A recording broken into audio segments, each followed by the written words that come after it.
Samu Akwaba from Braga Nigeria to Makasa Fidie so adon 106.3. Auditor General report Asababium. Report of the Auditor General on special audits carried out on selected state institutions in the year 2018. Ana me come say we are the ya be free obi so e ba be so mere so. We 2018. Na meba be kam wasem ina a kyerɛw. But answer na no. Emere bi atwam kɔ no na sɛ ye yi IGP a. Amanfo ya na ye interested. Enfo bi a ho. Aso president ne body ai, ye tutum president ne body. The ye. But one, I won't say ye dipa president ne betimi ne na ye adwuma. Eno ho anamwa but edum mra esese yenso ye timamufo no ye hunu sa ade no ye kan obi because unya IGP ohwie so ohwie no poto yenya ye timamufo no yen ye bambo eho to chima yen ye bre edum mra eba ne say ye pe won ete sa wenya ministerial position. Say we are member pa what do jim kakra hum kakra etim busao your excellency why neighbor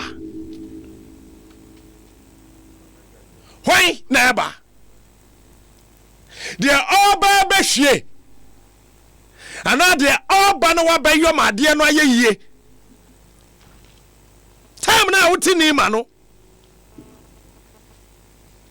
na ya mankrofo bi sanhye ebinim timi mfa because I say hey who fa papa hey you belong here wa kofa ho no kwa de akwa na ha no wo but no bi ba mwa nana de bia me kan o me say we here chitafo se ba ne posia we here chitafo di obetimi ata wa chi se biem na security a waka wasa bo cabinet aka se security e se yirimu se wunya de wo beka no obetie se de be ya manfo so ye security no enya kwa wa wuni mu de one pe kwa me dey see o we are here report here kutami Auditor General openi domlevo na yeye na me kain na brofo me wia metombo ase na maboni na twi de ama won report if am ho no so ba ko atro krata abre ye eno so me kan ama titie. No approval was where your Ghana Export Promotion Authority, GEPA, where your 2018 year and the C. No approval was obtained from the Controller and Accountant General for 3 operational bank accounts which the authority opened with the First Atlantic Bank, Accra, in 2017. We advise management to procure the concurrence of the Controller and Accountant General on the 3 operational bank accounts under reference. We also advise management to go through due process before any bank account is opened in future. Between April 2017 and June 2018, the authority received a total of 32,949,957.57 Ghana cedis from the Ghana Export-Import Exim Bank as its 10% share of the 0.75% import levy. However, the authority was not provided with any evidence, such as transactions report or funds released advice from the Exim Bank or the Commissioner General of the Customs Division of Ghana Revenue Authority to confirm the 0.75% import levy collected for the period and the authority's 10% share thereof. Point 17. We recommend that such releases should be supported with evidence of the total 0.75% import levy received by the Commissioner General of Ghana Revenue Authority and Exim Bank. 18. Between August and December 2017, the authority made payments totaling 192,400, described as honorarium, courtesies and protocols, special and sitting allowances to all the members and supporting staff of Parliamentary Select Committees on Trade, Industry and Tourism, Finance, and Women's Caucus in Parliament, but was unable to substantiate the payment. 19. We requested management to provide justification to substantiate the payments totaling 192,400 to the various committee members, failing which the former executive secretary and director of finance will be jointly held liable to refund the amount. 20. Our review of the authority's procurement disclosed that management engaged resource persons for the provision of various consultancy services amounting to 269,473 and 123,000 US dollars through single sourcing, but was unable to provide us with correspondence from the Public Procurement Authority authorizing the use of the single source procurement method. 21. We requested management to provide PPA's approval for the use of single source procurement method on the engagement of consultants amounting to 269,473 and 123,000 US dollars, failing which sanctions prescribed by Section 92(1) of Act 663 of 2003 and Section 5(1) and 3 of the Procurement Amendment Act 2016, Act 914, will be invoked against the former Executive Secretary and Director of Finance who approved the payments. 22. In September 2017 and February 2018, the former Executive Secretary awarded 2 separate contracts for consultancy services totaling 123,000 to Mr. Kwesi Kobo, Kaneshi, Accra, and BLC Investment Consult, Accra, but could not provide documentary approval of the authority's entity tender committee for the procurement activities. We further noted that the authority had a functioning entity tender committee, but the contracts were not referred to it for approval, though the individual contract values were above the Executive Secretary's approving threshold. We requested the former Executive Secretary, Mrs. Gifty Clenham, to provide approval of the authority's entity tender committee on the contract valued at $123 for our review and further action. Point 23. At its meeting held on February 1, 2018, the Council unilaterally approved and paid members remuneration and allowances totaling $180,886 for the period November 2017 to May 2018, but could not provide documentary approval by the Minister of Finance. 24.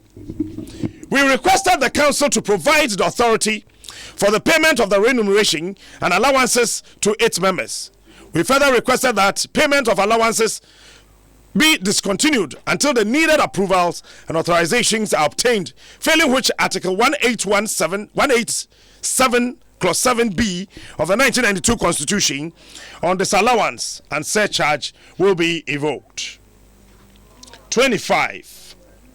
We noted that clothing allowances amounting to 38,187 Ghana cedis was undeservedly paid to the former Executive Secretary, Honorable Gifty Clenham, and 2 former Deputy Executive Secretaries for the period June 2018 to 31st December 2018, even though the President had relieved them of their duties on June 7, 2018.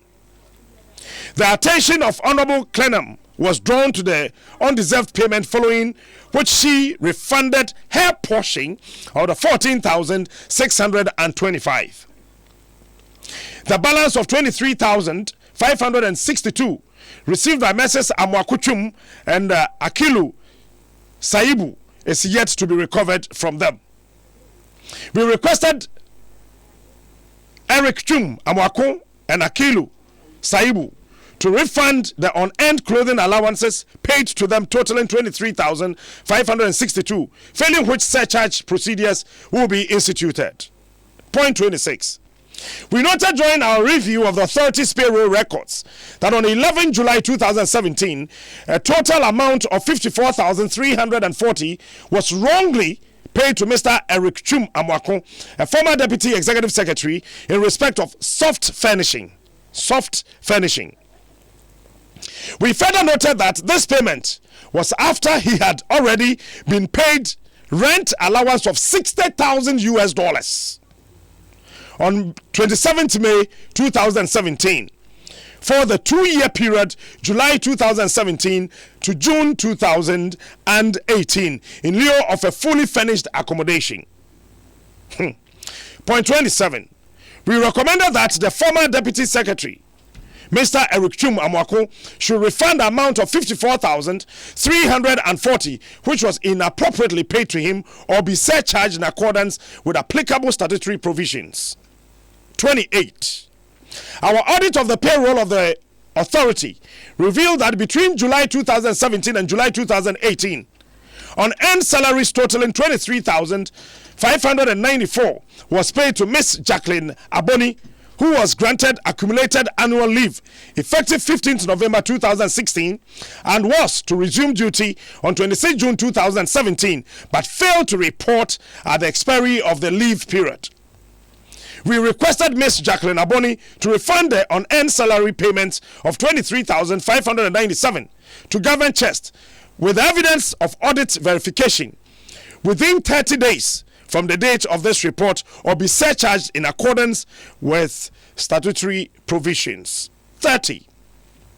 We noted that in May 2017, the authority procured 3 Apple MacBook Pro laptop computers at a total cost of 24,675 Ghana cedis for the official use of the former Executive Secretary, Honorable Gifty Clenham. 31. We further noted that all 3 beneficiaries took along the laptops after they were relieved of their post in June 2018. Honorable Clenham has returned her laptop after she was informed of the anomaly. At the time of putting together this report, computer equipment valued at 16,450 belonging to the authority were still in the custody of Mr. Amwako and Akilu, even though they had separated from the authority as far back as June 2018. 32, which is the final paragraph on the Ghana Export Promotion Authority. We requested the former Deputy Executive Secretaries to either return the official laptops in their custody to the authority without further delay or, in the alternative, reimburse the authority with the prevailing market value of the Apple computer in their custody or be surcharged with the replacement cost of the laptops. Ebusua samni na Efa Ghana Export Promotion Authority.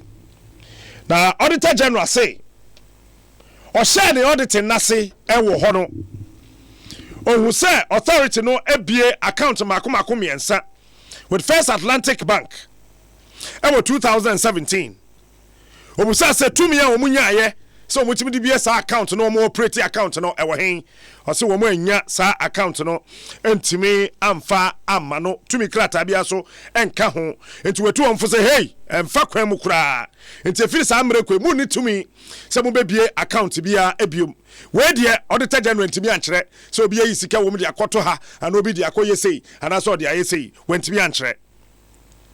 Paragraph 16 na opa kyere say ewo 2017 April kwasi June 2018 eye Ghana Export Promotion Authority ensa kan sika eye 32,994,995 Ghana cedis eye 320 billion aha sika omo saka free Exim Bank hono no na eto omo gigire nkakra no authority no wo hanchichemu edu esese yedema wonom na eno no auditor general pa kire se enkrata bia nka ho se Exim Bank asisi ye yo se won sisi ye won so wan hwe eba no se 32 million na omo geye Ghana Revenue Authority so amomodia anya hwehwem ye hu se sika na omo geye no ne pepeso 32 million Ghana cedis no na yedane edema Exim Bank into wahye se wo momodin so obekwa kwa hwem na afi wo hunu se ne pepepe so ene yede ma yen anase nya no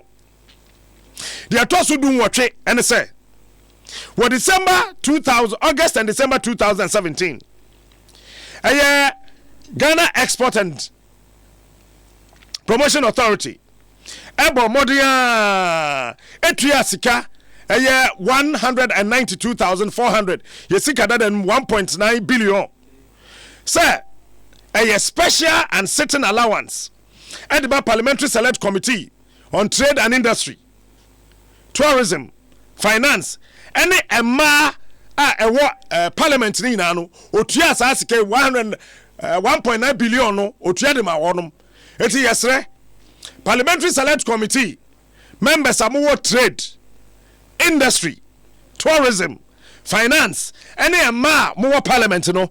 When you're ready, my ye beba mu ho ye be samu adekuna mokoye wo GEPA ho and am so 1.9 billion ye de ma mo sitting allowance no e bia na ya de pa yenim na maka kire yen the atoso 19 ne say auditor general say o ka kire wo say momfa nkrata e wo ho mra na wo se de wo mo say won a wo so mokoye mkwaji sika no krata wuji sika te say ka de krata abadem ha say wa be ye ade bia mayen wa me allowance adwoa na wa tro ne din na wa san ne sika oje ye ayi wa na wa tro na wa san me tro na ma san tigo tro na wa san asan ne fojo tro na wa san o me say wo ma nya krata bia ma e kire say enipa bia ba abedi djuma bi wo ho e me ya ma mo sa sika no nti auditor general say e no na kwaba ne sa former executive secretary any director of finance no wo mo nkopɛ sa sika ne mra sente saade a and the Marabia won in said and Shishabiatino or Metua Sasikano so kama.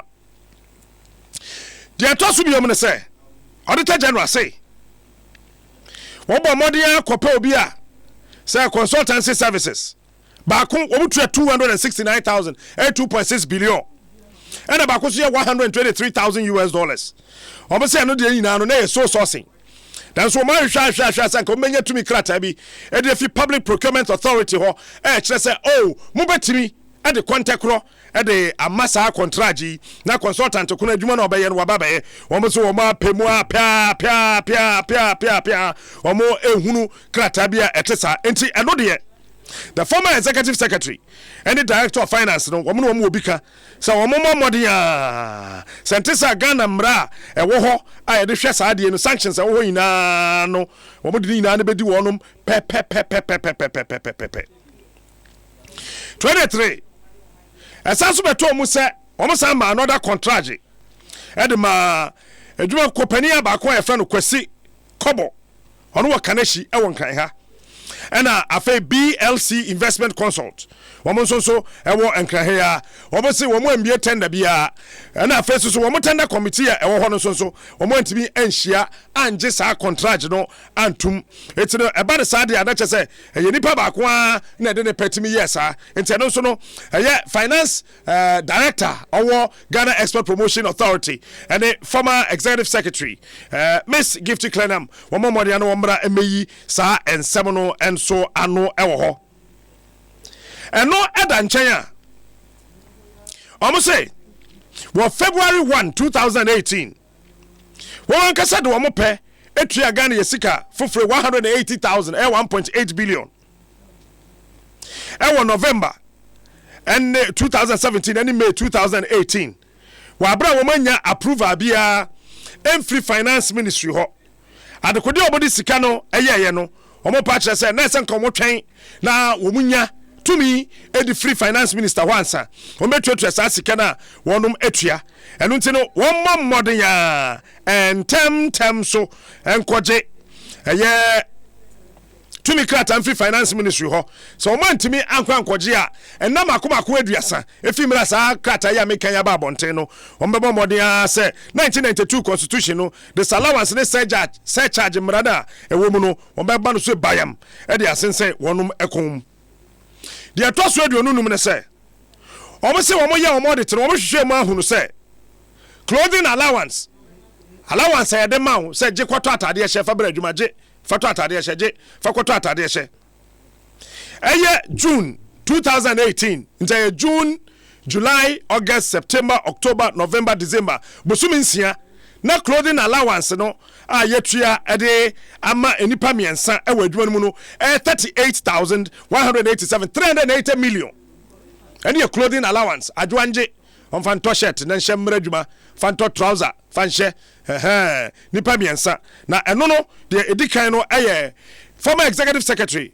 Honorable Gifty Clenham and afei ni deputy for emienu aka ho Mr. Chum Amwako and afei Akilu Saibu wonom miensen and womo clothing allowance 38,187 Ghana cedis 380 million na eno and auditor general say sambre no so na president apam womo dada June 7th and a president catch am say adwuma no enya de metime ama matena ha na mo aye say adwuma no etina na do danko akufo adu ja wono mo kwan sa mo nkofie no mo so mo kwakotena fie efi June, July, August, September, October, November, December and yes president apam mo so mo nkofie no na asabeto mo say wo clothing allowance yes the clothing allowance na tum ama wono akoyi na eno na auditor general say obo ma me gift cleaner mamane no na gift it say oh me nim ne sa de na me nim ne say time am wo ho no eseso ye mama me clothing allowance no mo say da bi eno de won saka na mo me fi June na president ma wo kwotena fie no June, July, August, September, October, November, December yes ama wa bra na wonya adwuma emma sa authority ni biom no wo sa gi clothing allowance no ye 38,187 380 million eti Honorable Gifty Clenham say sa no say oh Matias here and ne dia ewo mu no okoyi 14,000 Ghana cedis and the come auditor general say patro monji sika no samo se mensem fata se sa sika no beba me ho a monji musika eti ono de oyi ne de ne firimu kama na eno na auditor general say e mantie mienu ana ewo ho deputy executive secretary no president amoma kwatrefie besi ne wo mo de clothing allowance no wo mo mfa mbae 23,562 eti bosume ensia no clothing allowance akwabana ni nya no 23,562 eno no 230 million auditor general say wo mo mfa sa sika no amma kwase mre bi ama wo mo ho kwan say wo mbe yusu sa sika no say jikoto atade hye na fa bra adwuma enko 230 million de auditor general say there be eno onte ase ne onte ase echna eno so danche auditor general say asemi hwehwe na so adanyo say oh opani ye friend Eric Chum Amwako ana ye former deputy executive secretary e Ghana Export Promotion Authority no yamano rent allowance of $60,000 honorable bi na ni ahwemanim na $60,000 no tie brofo ye or see we further noted that this payment was after he had been paid rent allowance of $60,000 on 27th May 2017 for the 2-year period July 2017 to June 2018 in lieu of fully furnished accommodation.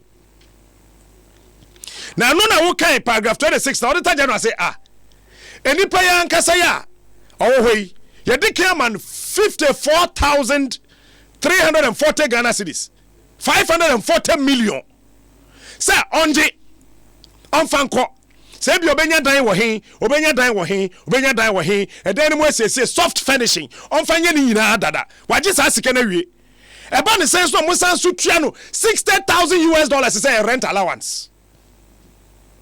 Auditor general say wa adwene ho adwena onte ase say openi Eric Chum Amwako sa $60,000 no one on fine number cause according to auditor general waje no dada And the one so 54,000 Ghana cedis, 550,000, 50 million.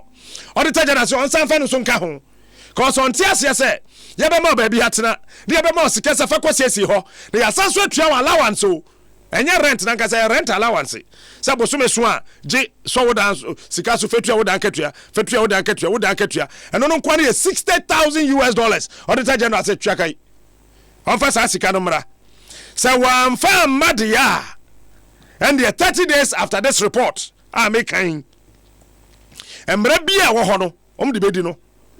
Papa de say, or sa ko mubium no. Oko who say, Abaya Baku, a drum, my friend Miss Jacqueline Aboni. Or no Bomodia. Say, Obejin need leave. Ni leave no, a guho, atata ho, meba, my main friend, when you example, what you say, meba multimedia 2013, 14, and 15, man ko leave that. And if I say, Tamina man ko din, I'm leaving, I can't boom sa, dokro chum na chum ho. And be now according to Auditor General, accumulated leave. It's no now as I say about more than course I leave no. Now I'll call leave no the time of Sonia. Now as I say Oba 26 June 2017. 26 June 2017 no. Abaya didn't see a drum hobium on cobium. And so the bus market ready at the Quatuna account man wakoi. And only at 23,597. 230 million. Auditor General say me pension for. Sawumpa for Kofa Sikanbra. And also, your catch answer one first ma. And also, 30 days from the date of this report. And also, one for ma. You best say charge no. And we done China, almost one more computers. And yeah, Apple MacBook Pro laptop. Now, you 24,675 Ghana cedis. Kachika. 240 million. 240 million. The laptop no mutoye no. Ye toba akoma honorable gift clenam. And ye toba ako ema eye opani twum amwako ene shaibu no. Na eno na ba betom se Auditor General si obowura mu na ntemtem ohu se na ba kwato laptop. Ba ku 24,000 Ghana cedis.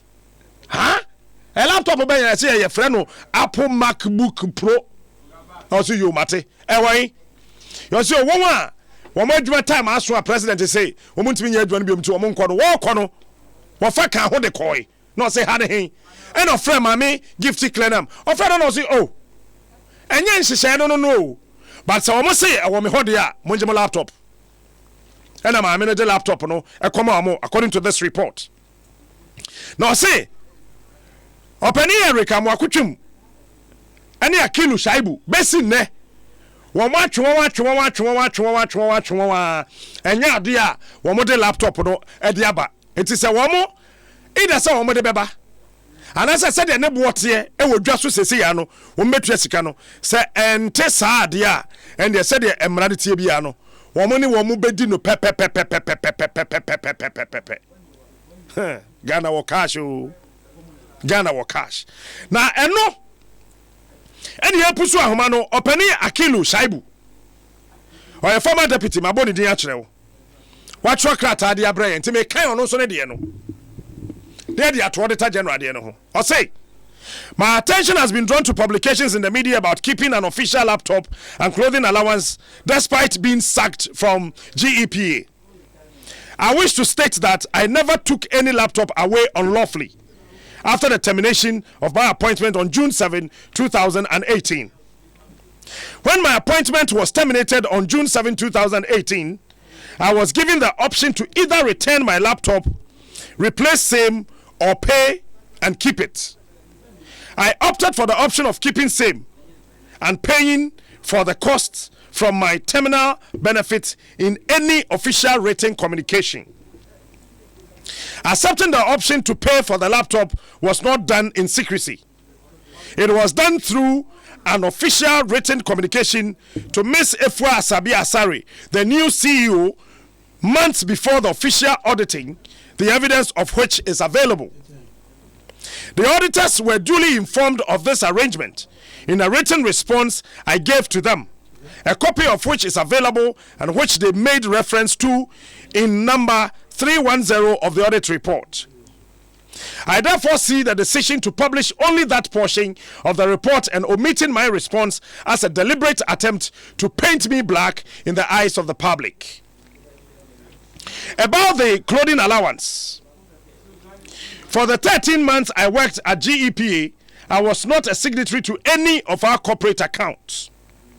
I had no mandate to pay even a peswa either to myself or anybody, and never paid myself clothing allowance nor received same. The allegation of payment of an alleged 10,400 Ghana cedis for clothing allowance was brought to my attention during an audit observation. I made my salary account available to the auditors to prove that I never received any clothing allowance. Why the allegation of receipt of clothing allowance was published and my response not published remains a mystery. I have formally written to the Auditor General on this and entreat that such outrageous allegations be ignored. Thanks. Signed by Akilu Shaibu, former Deputy CEO of the Ghana Export Promotion Authority. The upper chain and say, and a laptop on it on her. Now, answer the president, June 7, 2018, no. Yabusano, and you catch and say, laptop, no. Yaman options. Either say, or the laptop, no, beba. And I say, Obatomuno abeshim. And I say, Obefa, no triaka. And see, on also a ban, sano. The okay, you know, say.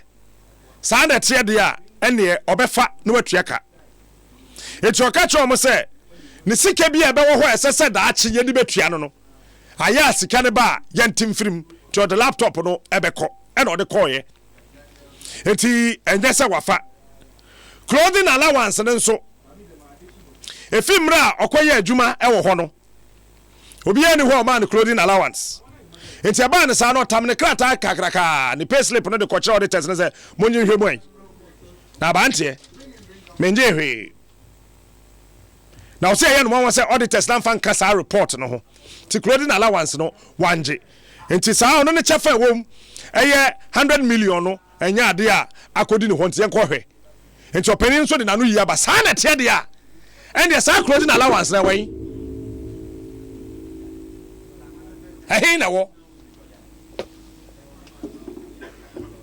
say tuai na ma me gifty de de ekọ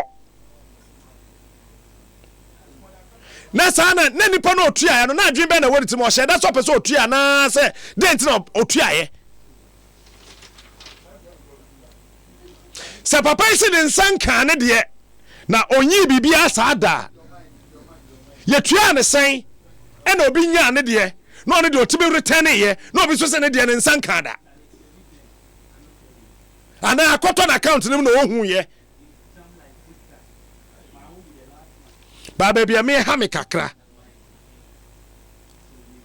ene se eba ne sen ye fan se laptop no ye toma no official capacity de bia o mai mu ha ye to ade ne ye de mo bi o de ye adwuma wi a okofia ye se fa obetimi ato enti car kura no eto da ye timi to car ne bo den e mo bi a o ye adwuma ma ban no de car na si ho onyusu car ne da onim se mfie nan ana time so no okwa ye de be ma nti ne ya to car ne fofofo ye okura ma ni ye timi ton Toyota Land Cruiser 10,000 Ghana cedis ye okura ma and a Mitsubishi pickup. I yet to be driving here from Volta region. Bam, Ashanti region. You turn the 340 Ghana cedis, 3.4 million. But laptop no, and young from so, and she said now or to be yanasa, Baby Busau. So official communications be was where. How do you retrieve those things? They're the man in official capacity. Gifty, adwin papa wo ditrim to ade de ekọ.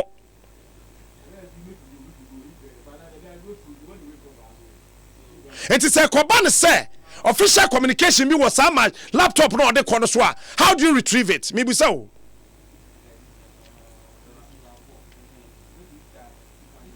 eti institution ni nyina niema ebe koso ebe wo the official laptop deputy executive secretary use no authority ni nya biom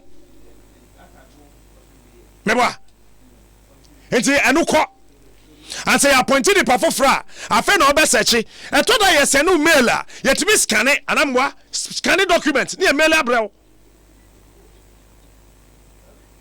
it is a bono sa sometimes na nita emfa ma say ese obi issue official government emails na no nyamaye it is obi ya banjuma ne private email na you see I still stand to be corrected. Samra no na ni tamfa san hyehyɛ ne maaye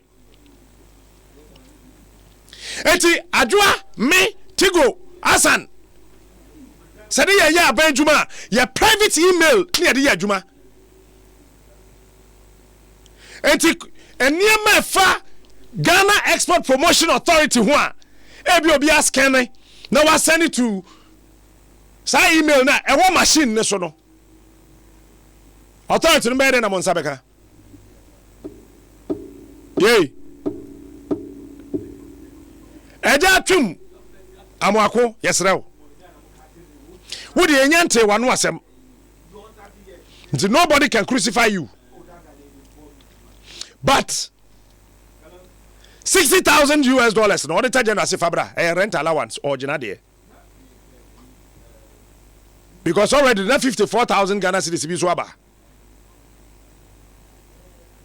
Ghana sikano no Yefosa no be a bobby cop 0302216561 216 0302216561 na minim senka corruption there katwa be from crack na so ka auditor general report we na ehu chen 2016-15 report no kura we ehu I think say nana maybe I come say ahode ade ba so de be fight corruption am so bi age afi wonsam e be bua fa so hello good morning yeah smart me mo ati ono pay mejo so ya me so mo ahode pa ba minti omo ho ban de bre no mo tumi akokuduro kasa ni me fa wonya boni nti obi na mom no ku eda ho de ka eno insida wo so kase ye ya fa me ya mo kasa fi nuwa na smart me pa chewa me bibi twam ka de wuye ho efa edin tro no ho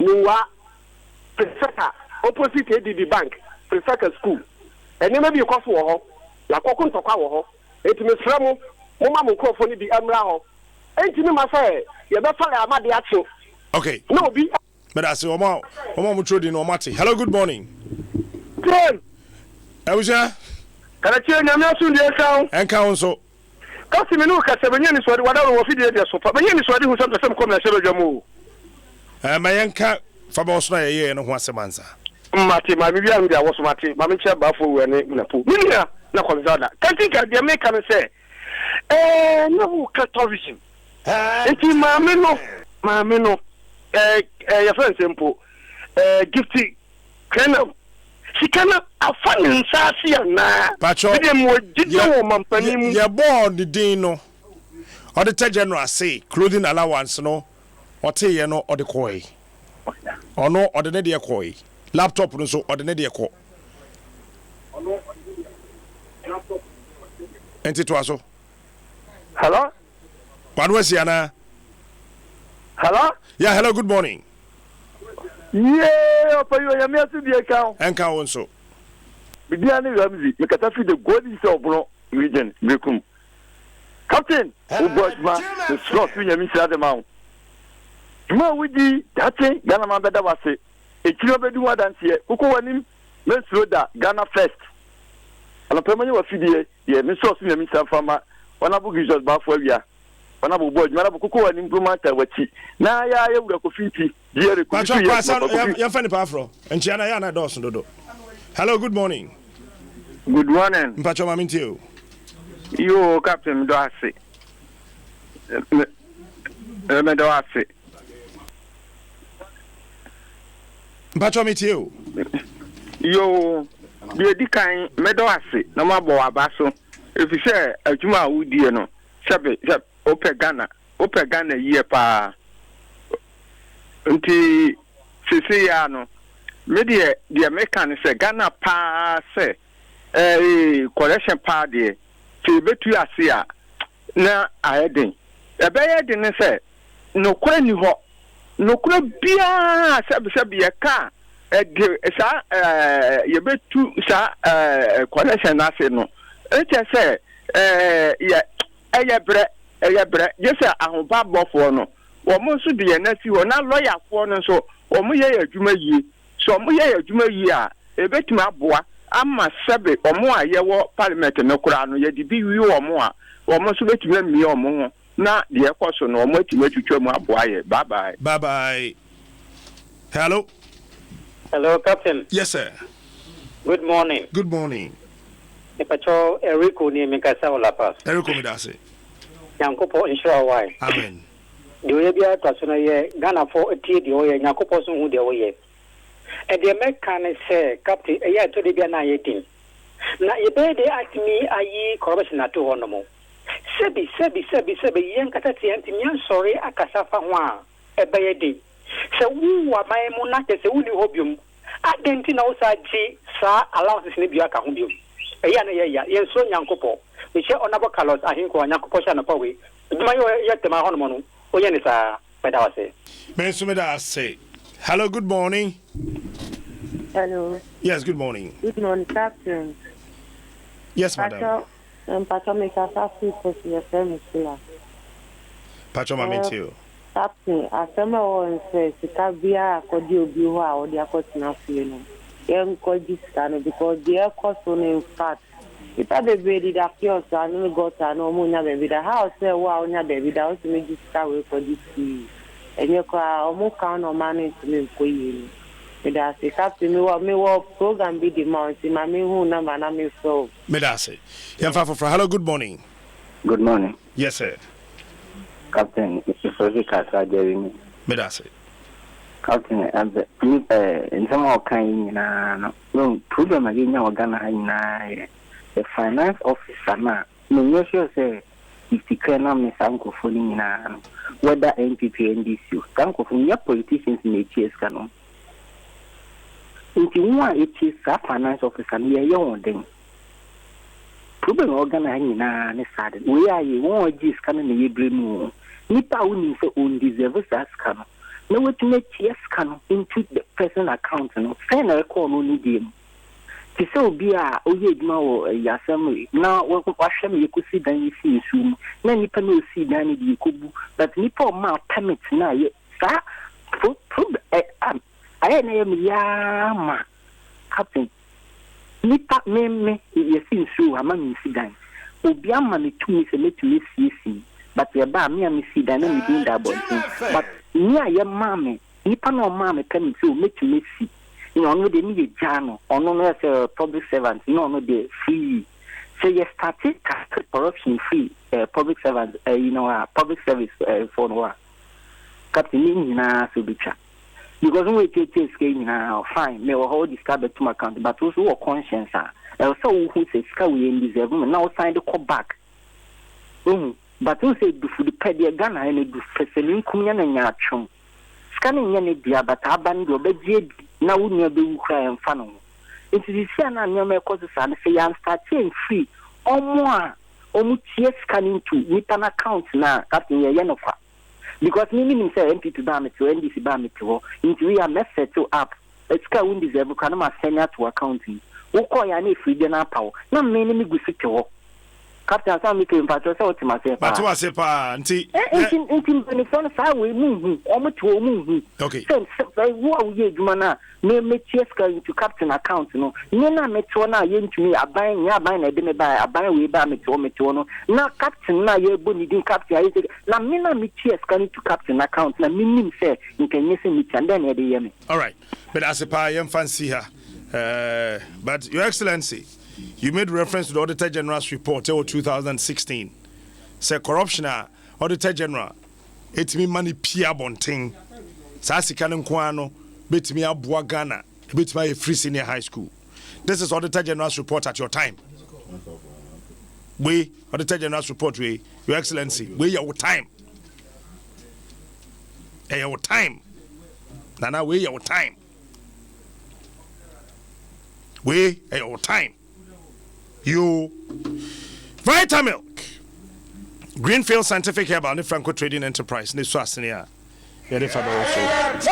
Only God can stop us now. 106.3 FM. Jim FM 106.3. Only God can stop us now.